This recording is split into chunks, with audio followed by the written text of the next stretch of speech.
नमस्कार। सुबह सवेरे में आपका बहुत बहुत स्वागत करते हैं, अभिनंदन करते हैं। जैसा कि आप सभी जान रहे हैं कि बिहार में राजनीतिक उथल पुथल मची हुई थी, अब वो धीरे से शांत हो गई है। शांत होने का कारण है कि सरकार बदल गई है और सरकार बदलते ही सबसे पहले आपने देखा होगा कि किस तरह से नीतीश कुमार ने पहले जाकर के खुद राज्यपाल के पास इस्तीफ़ा दिया। उसके बाद वो सीधे वहाँ से राबड़ी आवास पहुँचे और वहाँ विधायकों की बैठक में महागठबंधन के नेता के रूप में उन्हें चुना गया और उप नेता के रूप में यानी कि मुख्यमंत्री के रूप में नीतीश कुमार को और उप मुख्यमंत्री के रूप में तेजस्वी यादव को चुना गया। लेकिन बात यहीं तक सीमित नहीं रही, इसके आगे की बात हम बताते हैं। लेकिन उस कहानी का एक कड़ी जोड़ देते हैं आपके साथ कि नीतीश कुमार और तेजस्वी यादव अपने दल बल के साथ राज्यपाल के पास जाते हैं और सरकार बनाने का दावा पेश करते हुए मुख्यमंत्री और उप मुख्यमंत्री के रूप में शपथ लेने की बात करते हैं। 164 विधायकों का समर्थन प्राप्त होता है, जिसमें 7 से 8 दल शामिल होते हैं। ये तभी क्लियर हो गया था कि सब कुछ साफ नहीं है और स्थिति जैसा हम लोग समझ रहे हैं या जिस तरह का दर्शाने की कोशिश किया जा रहा है वैसा नहीं है, क्योंकि मात्र 2 लोगों का शपथ ग्रहण होना और बाकी के लोगों का नहीं होना कहीं ना कहीं सबको खटक रहा था कि आखिर जब सब कुछ ठीक है, सारी चीज़ें फाइनल हो गई हैं, तो फिर मंत्रिमंडल का शपथ क्यों नहीं हो रहा है। इस बात को लेकर के हम चर्चा कर ही रहे थे कि तब तक भारतीय जनता पार्टी की तरफ से कई ऐसी बातें और कई बातों का खुलासा शुरू हो गया। इस बीच में ललन सिंह और तेजस्वी यादव दोनों दिल्ली कूच किए, लालू प्रसाद के दरबार में दोनों पहुँचे और पहुँचने के बाद जब लिस्ट दिखाए तो लालू प्रसाद ने उसे अपने स्तर से बनाने की बात कही। अंततः लालू प्रसाद उस लिस्ट को फाइनल करेंगे, ये बातें क्लियर हो गई थी। लेकिन इसके बाद लगातार जब तेजस्वी यादव की मुलाकात अपने घटक दल के नेताओं से होने लगी तो समझ में आने लगा कि कहीं ना कहीं कोई पेंच तो ज़रूर फंसा है, क्योंकि चर्चा तो इस बात की कर रहे थे कि सभी नेताओं से हमारी बातचीत हो गई है, आने वाले समय में प्रधानमंत्री के रूप में टक्कर देने के लिए नरेंद्र मोदी को हम प्रयास कर रहे हैं। लेकिन इसके भीतर की बात भारतीय जनता पार्टी ने खोला है। भारतीय जनता पार्टी ने जो बात खोला है वो हम आपको बता रहे हैं। लेकिन उससे पहले बता दें कि तेजस्वी यादव की मुलाकात सोनिया गांधी से होती है, डी राजा से होती है, सीताराम येचुरी से होती है। ये सारे लोग अब हिस्सा हैं महागठबंधन सरकार की। इसके साथ ही जीतन राम मांझी पटना में ही हैं। लेकिन इन सब के बावजूद महागठबंधन बनने से पहले ही महागठबंधन में विरोध भी शुरू हो गया है, जहां एक तरफ कांग्रेस अपने हिस्से की हिस्सेदारी मांग रही है, जिसे देने में इन दोनों को दिक्कत हो रही है या उस पर मुहर नहीं लग पा रही है। वहीं आपको बता दें कि वाम दलों ने तो सरकार में शामिल होने से ही इनकार कर दिया है। वहीं जीतन राम मांझी की बात करें तो उन्होंने साफ कह दिया कि मुख्यमंत्री और उप मुख्यमंत्री के साथ मंत्रिमंडल का गठन भी, मंत्रिमंडल का शपथ भी होना चाहिए था।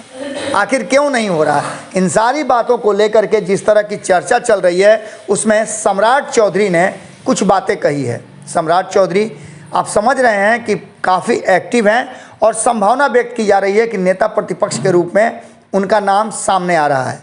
उन्होंने कल प्रेस कॉन्फ्रेंस करके तेजस्वी यादव के आने से ठीक पहले एक बड़ा खुलासा किया। उस खुलासे में उन्होंने कहा कि मुख्यमंत्री का शपथ और उप मुख्यमंत्री का शपथ तो एक ने ही लिया है और दोनों जो एक एक पद का शपथ लिए हैं वो वहीं तक सीमित नहीं है।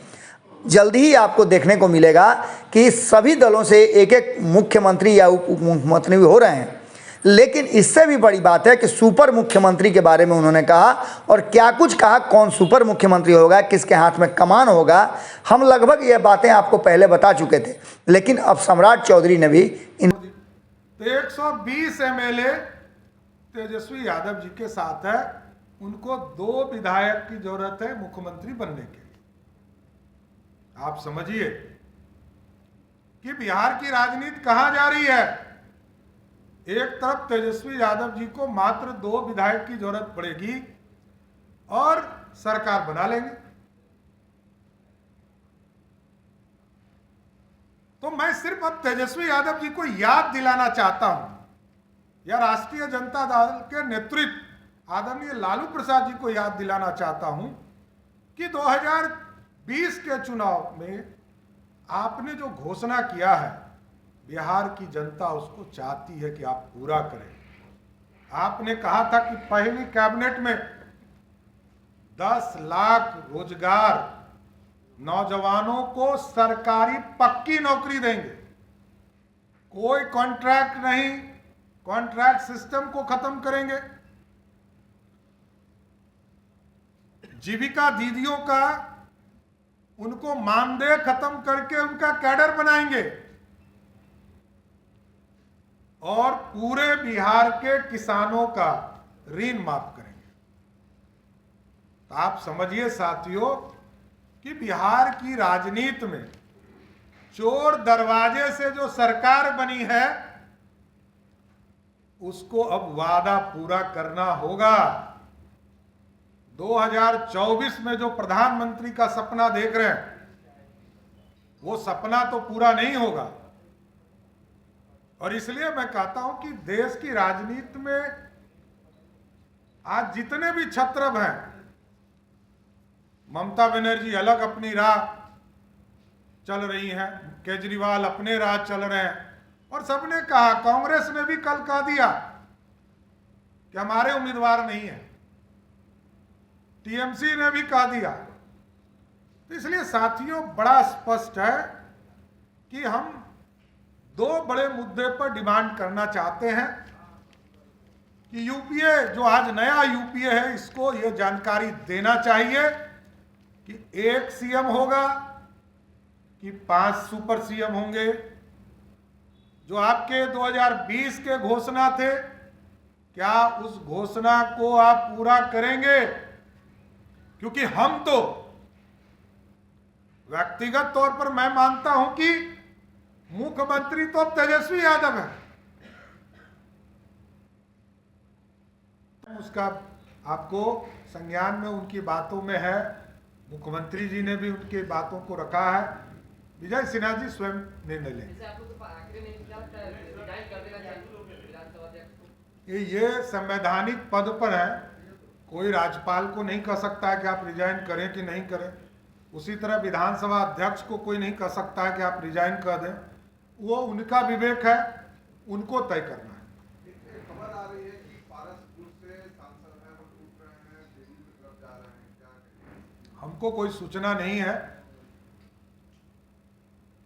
भारतीय जनता पार्टी के नेतृत्व में देश में नरेंद्र मोदी की सरकार चल रही है। कौन कहाँ जाता है, क्या करता है, ये सभी लोग स्वतंत्र हैं। हमने तो कहा कि अब तो बिहार में भारतीय जनता पार्टी के नेतृत्व में 24 और 25 में हम सरकार बनाएंगे, ये बड़ा स्पष्ट है। राष्ट्रीय तिरंगे पर राजनीति करना चाहता है तो मेरे को कुछ नहीं कहना है।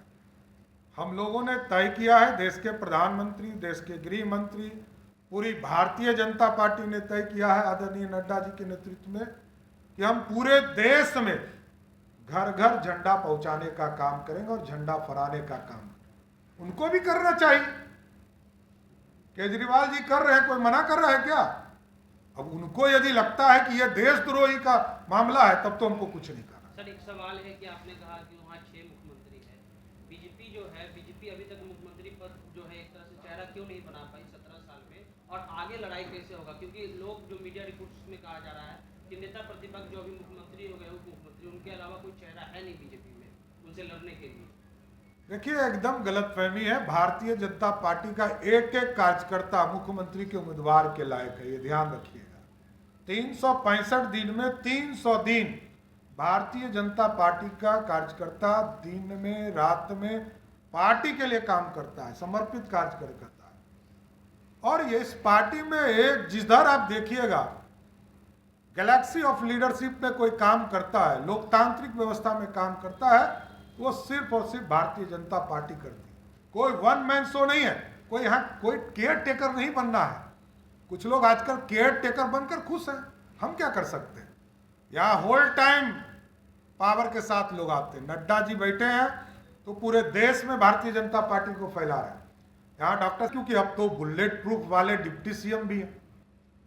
बिहार के जनता की सुरक्षा की चिंता नहीं हो, सबसे पहली चिंता पहली कैबिनेट में पहली चिंता अपने को बुलेट प्रूफ गाड़ी देने का काम किया। इसलिए साथियों, बिहार के किसी नौजवान को रोजगार ये देने वाले नहीं हैं। नीतीश कुमार जी के साथ एनडीए ने सरकार बनाया था और कहा था कि हम पहला 15 साल इंफ्रास्ट्रक्चर में काम किए, सड़क, बिजली, पानी, इसकी व्यवस्था कर रहे थे। अब हम लोग रोजगार के लिए उद्योग की कल्पना किए थे और जिसको हमारे लोग उसको आगे भी बढ़ाने का काम कर रहे थे। लेकिन अब ना रोजगार आएगा, अब तो सरकारी नौकरी ही एक रास्ता है। अब तो सरकार को यह घोषणा करना चाहिए। अभी तक लगभग 20 महीने में हम लोगों ने जो शिक्षकों की नियुक्ति की या कार्यपालक सहायकों की नियुक्ति की, यह लार्ज स्केल पर लगभग 2.5 से 3 लाख लोगों की नियुक्ति हुई। यह पूरा रिकॉर्ड है। लेकिन अब क्योंकि तेजस्वी यादव की सरकार है तो अब सबका वेतनमान होगा, सबका अलग कैडर होगा, सबको सरकारी नौकरी होगी, कोई कॉन्ट्रैक्ट नहीं होगा। ये राष्ट्रीय जनता दल के नेतृत्व में यूपीए की जो गठबंधन है इसने तय किया है। इसलिए साथियों, हम यही प्रश्न छोड़ना चाहते हैं आज यूपीए के साथियों से कि एक मुख्यमंत्री, 5 सुपर सीएम, सरकारी नौकरी कितने के दोगे और नौजवानों का जो हकमारी होगा उसकी चिंता कैसे करोगे। और किसान, देश के प्रधानमंत्री लगातार किसानों को किसान सम्मान निधि के माध्यम से सभी को राशि उपलब्ध कराने का काम कर रहे हैं। लेकिन यूपीए के गठबंधन के लोगों ने तय किया है कि हम सभी को, सभी किसानों के जितने ऋण है उसको माफ करेंगे। तो माफ करें, हम तो आग्रह करना चाहते हैं आपके माध्यम से। तो चीजें बड़ी स्पष्ट है। याद कीजिए, मुख्यमंत्री नीतीश कुमार जी जब पहली बार अरुआ बिहार के राजनीति और बिहारियत से सरोकार रखेनी तो सब्सक्राइब बटन दबा के चैनल के सब्सक्राइब कर ली। ओजे एगो घंटी बा, ओकरा बटन दबा देला से कुल सटीक और मारक खबर रुआ मुफ्त में मिल जाई। अगर रुआ पत्रकारिता के हमनी के नया प्रयोग में सहयोग कर चाहतानी तो ज्वाइन बटन दबा दी। पेटीएम नंबर नोट कर ली 9386816700। धन्यवाद।